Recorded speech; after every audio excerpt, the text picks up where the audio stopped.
Hey everyone, Tyson the Subaru Specialist from Subaru Prince George here. Today we're taking a look at the 2024 Subaru Crosstrek Onyx in the ice silver metallic. That's my favorite color personally on the Crosstrek.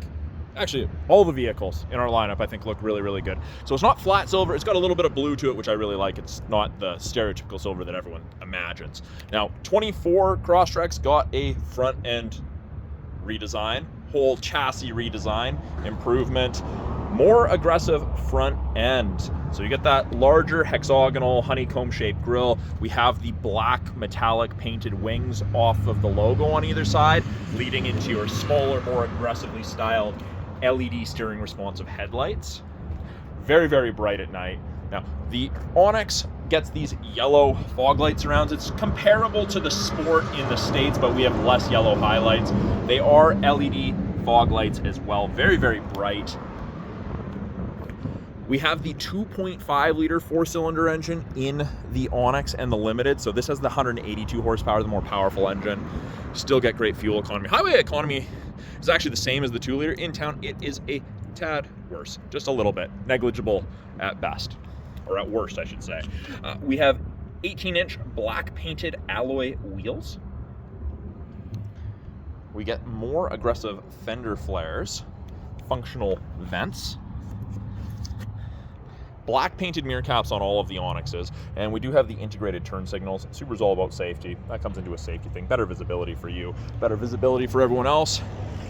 Take a look at the side profile. It's definitely sportier than the previous gen Crosstrek. Not that the previous gen looks bad, it's just not quite as aggressive.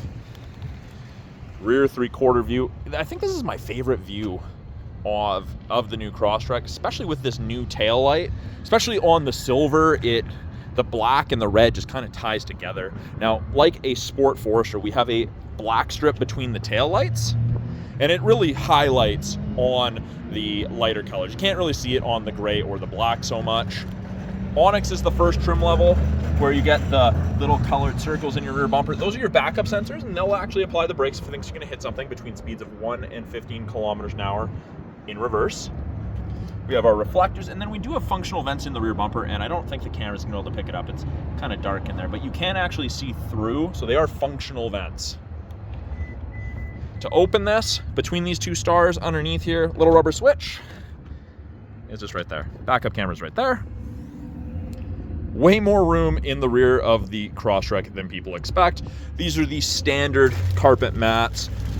The soon-to-be new owner decided to take the rubber mats, get the interior protection package, and that includes the cargo tray with the river and the rocks, the pattern, and a very, very deep lip, much deeper than the previous gen Crosstrek cargo tray. And we have the seat back protector, so it's the same material on the backs of the seats. So if you lay the seats flat, it's continually protected. My only gripe with this cargo tray is it doesn't extend into the corners like the previous one did, but you still get access to the cup holders on either side. Yes, those are cup holders, for tailgating or something like that. We do also have those hooks. The top ones are grocery bag hooks, and the bottom ones, those you get a cargo net accessory, and they tie into those two in addition to our hard mount physical tie downs in the front corner. So quite a bit of customization and security in these, able to secure things. Put those in. Privacy cover standard on the Onyx trim level and above. Touring and convenience, you can get this as an accessory.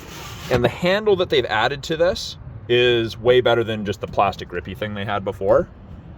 Halogen cargo light, that'll shut off when I close the hatch.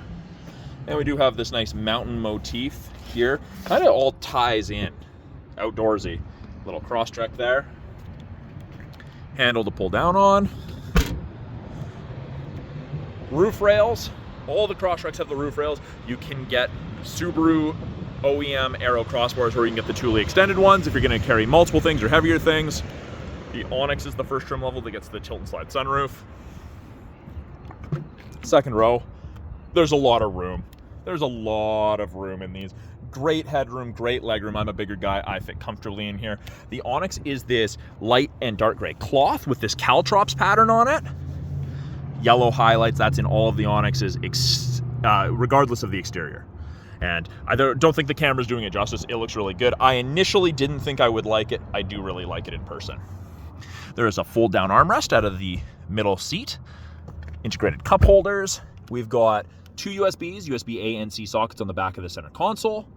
We have map back pockets on the rear of the front passenger.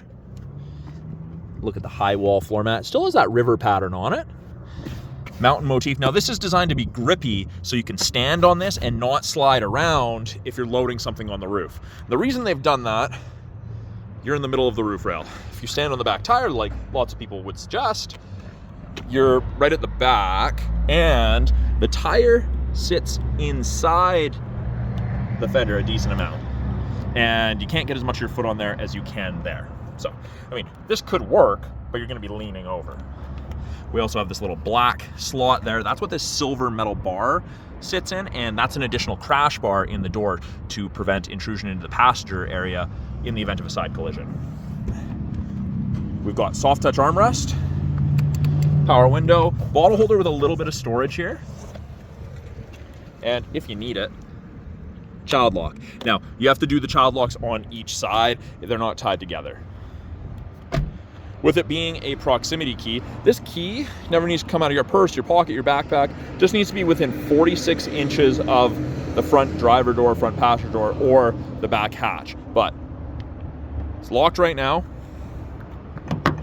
To unlock it, so long as the key's in my pocket, hand in the handle, unlocks.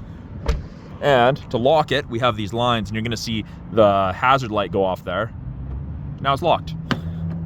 So, from factory, it's set to only unlock the driver door when you grab the front driver door. You can change that in the settings to be all the doors, but open it. Driver door card looks very, very similar to the rear driver side door card, except this is soft touch, this is carpet, this is squishier. There's more cushion here, even versus the back, which is still cushioned. We have window lock, we have our 4 window controls. The front 2 are auto, up and down. We've got our power mirror adjustment, bottle holder, and additional storage there. Now, driver's seat is a power driver seat, including lumbar support. We've got a little bit more bolstering than the rear seats, and it's that same Caltrops pattern, light and dark gray cloth. And these seats are actually designed to reduce fatigue over longer driving distances and times. So versus the previous seats, they are different. Down below, we have our aluminum pedals with the rubber grippies. The front high wall floor mats, Crosstrek, and then we've got these locks, which are really, really cool. You actually have to lock them in, way better than the posts on the previous ones, if you ask me. We have a scroll wheel to control the brightness of your gauges, and then our steering wheel adjustment is from down here. And it's tilt and telescopic, so I can move up and down, I can push in, I can pull out, and once I have it where I want, I simply lift. With it being push button start, my foot's on the brake, the light goes green. There we go. Everything comes to life. On the steering wheel, new style steering wheel. Left-hand side, we've got our audio controls, our Bluetooth controls. We can switch from AM to FM to satellite to aux, etc. Switch between presets. And then this used to do volume, this up, down, but this now changes our small little center display that gives us different information depending what you want to look at. This little eye, that will tell us what's going on if there's a little orange light that pops up there, a little exclamation mark. So that's things like seatbelt's not on, low on washer fluid, stuff like that. It just gives you an actual saying, doesn't just show an image. It's pretty handy. And you get some nice tactile feel and sound. I don't know if the camera's picking it up, but that's a very pleasing sound, in my opinion. Right hand side, has to do with driving pretty much. We've got our adaptive cruise and our lane centering. Both of those systems use these 3 color stereo eyesight cameras. So we've got the 2 regular eyesight cameras. We have a new 3rd wide angle mono camera. So it really increases your field of vision from left to right. And actually, speaking of visibility, this is just kind of my view. And I think that the visibility in the Crosstrek is actually phenomenal. It's one of the things that I enjoy about it. But anyways, we've got adaptive cruise, so we got an image of the Crosstrek there, and you can see that there's 4 bars ahead of it. That is the follow distance behind the vehicle ahead of you that you follow at if you catch up while using cruise. So 4 bars, which is the max, I get there all the way down to 1 bar. 4 bars at 100 kilometers an hour is roughly 150 to 180 feet behind the vehicle ahead of you, if you catch up. As they slow down, you'll slow down and get closer. The lane centering, I've just turned off. You can see there's no steering wheel image there. Turn it back on, and it's there. So above 60 kilometers an hour, if the cameras can see the lines, the road lines, they'll illuminate white on whichever side it can see, whether that's one or both or none. If it can see one line, it'll help keep you centered in your lane, and it spaces you off the line. It's very cool. It feels like the steering wheel's fighting you, but it is easy to just overpower it.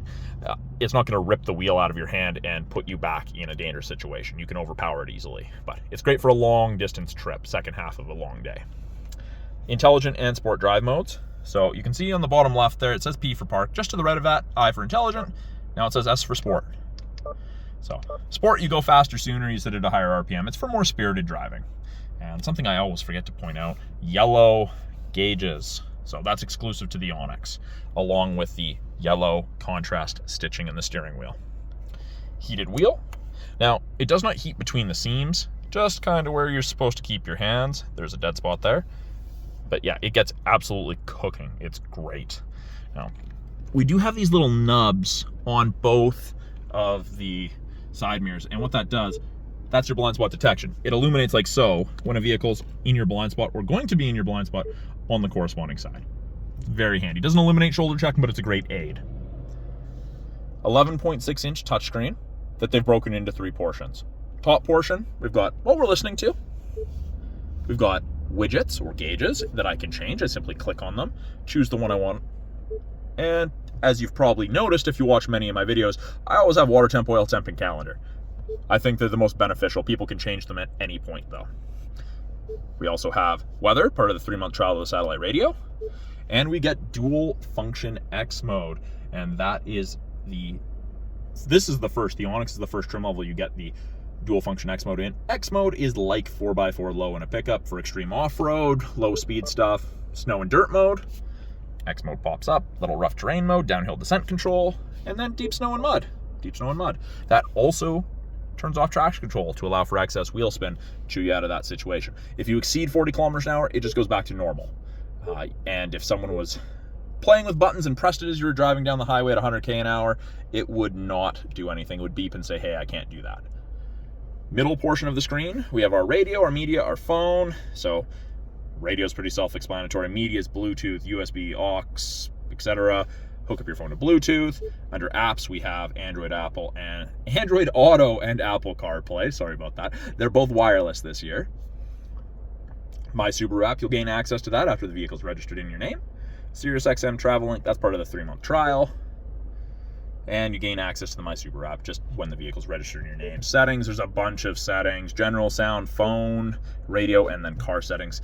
Car settings is where we would change things like the keyless entry system. So if I grab the front driver door, I can change it front to all instead of driver, but I let people make that decision themselves. Turn off the display, valet mode, auto vehicle hold. You can turn off traction control. You can add additional shortcuts if there's always something that you're going to. And when I put it in reverse, backup camera pops up, and you can see rear assist braking is active, parking sensors are active. So rear assist braking will apply the brakes if it thinks you're going to hit something in reverse between speeds of 1 and 15 kilometers an hour. My coworker just walked by and the sensors were picking him up. Green is good, yellow's close, red's as close as you want to get. Parking sensors, you can turn those off if you didn't want them for some reason. And to clean it, if you want, you just twist and hold this end of this wiper stalk towards yourself. I'm not going to do that because the new owner's going to be picking it up fairly shortly, and I don't want washer fluid all over the back of the car. Bottom third, or bottom portion, I guess, we have the ability to go into vehicle controls, change our driving assistance, our eyesight stuff, change warning volumes, and change it to miles per hour, miles per gallon, etc. Home screen, which is the little Monopoly house. We can deactivate the auto start stop if you don't like it. It does default to on when you cycle the ignition, so that's a government thing. You can hook up additional phones easily, you can set driver profiles, and then we have our climate controls. So we do have physical buttons on either side to adjust the temperatures, and it is dual zone, and it goes in 0.5 degree increments. So each time you touch it, it'll go up or down by 0.5 degrees, or I click, and I can just drag. I can pick and choose, and I can sync it back to just driver controlled. I can control if I want AC on, max AC, recirc, where I want my airflow being directed. And the beautiful part about this is if there's no driver input for a little, or no input at all for a bit, it just goes back to whatever screen you had it on previously. So you don't need to worry about pressing the X. It's not overly long. We have our front defrost button, our heated mirrors, back window, and area of the windshield where the wipers sit. We have our fan strength buttons, nice big fan strength buttons. Hard to fat finger and miss. And something that is omitted from the Legacy, Outback, and Ascent screens, the heated seat buttons there. And that is because they've kept physical switches for the heated seats, the high and the low setting, which I personally like. Some people aren't gonna like, but it's all personal preference. Just underneath the radio screen, we've got USB A and C sockets along with an aux. 10-watt wireless charger. So if your phone is wireless charging compatible, you just throw it there and it'll start charging. The green light will go orange if it's charging. Now, your phone is going to get warm with it being a fast charger. That is normal. Don't be alarmed. Don't put metal things here. Now, if you don't want it charging, you simply press and turn off the charger. Easy as. It is an automatic CVT transmission. I do really like this new synthetic shifter boot and the contrast. I really like this. I think it's way better than the previous just stick in the middle with the plastic. I really like it. We do have manual mode where I can use the paddles, upshift and downshift, to manually select your own gears. We've got park brake, pull up to turn it on, foot on the brake and push down to shut it off. Blank switch. I guess in Asia and parts of Europe you get a 360 camera with these, and that's what that button would be for. We have drink raisers. So if you have a short or small drink, you don't have to reach as far and just grab it by the lid. That raises it. These are easy to take out. So if you have taller drinks, you don't have to worry about that. 12-volt outlet, a little bit of storage. Really, really deep storage in the armrest. There is no power point in there, but there is still the place to run your cords through so you don't crush anything when your armrest is down and you're using it. More contrast stitching. Up above here, we have our red SOS and our blue roadside assistance. Once the vehicle's registered and the My Subaru app's set up, little green light means the system's active. SOS gets you help. That calls for roadside. We have our tilt and slide sunroof controls. We've got our map lights. We have the door switch. So I've just set it to door, so anytime I open a door, the lights come on. If I didn't want that, shut it off. And the headliner is the dark headliner in here. And I don't think that it makes it feel closed off or small. I quite like the dark headliner myself. On the sun visor here, we've got sunglass storage. We've got vanity light with mirror, or vanity mirror with light. And then if I pull it over, I can extend that if the sun's directly at my left or right. Handle. You get 4 of them actually. That's starting to become a less and less common thing. I really like those grab handles myself. So that is a quick look at the 2024 Subaru Crosstrek Onyx in the ice silver metallic. Onyx is one trim level under the full load limited, and this has the 2.5 liter 4-cylinder with 182 horsepower. Thank you very much for watching my quick walkthrough of the Onyx Crosstrek. If you guys have any questions about that Crosstrek, any of the tech in it, any of the vehicles in our lineup, or anything in the Subaru world, please put them in the comments below. I'm always looking to answer you guys' questions, and I'm always looking for suggestions for new content. And I do have to say this, we're a smaller dealership. We have a very short wait list for lots of vehicles. If you're in British Columbia looking for a Subaru, please reach out to me directly. I would love to help you find the perfect Subaru for you. You can find my contact info in the About tab on my home channel. Thanks for watching. We'll talk soon.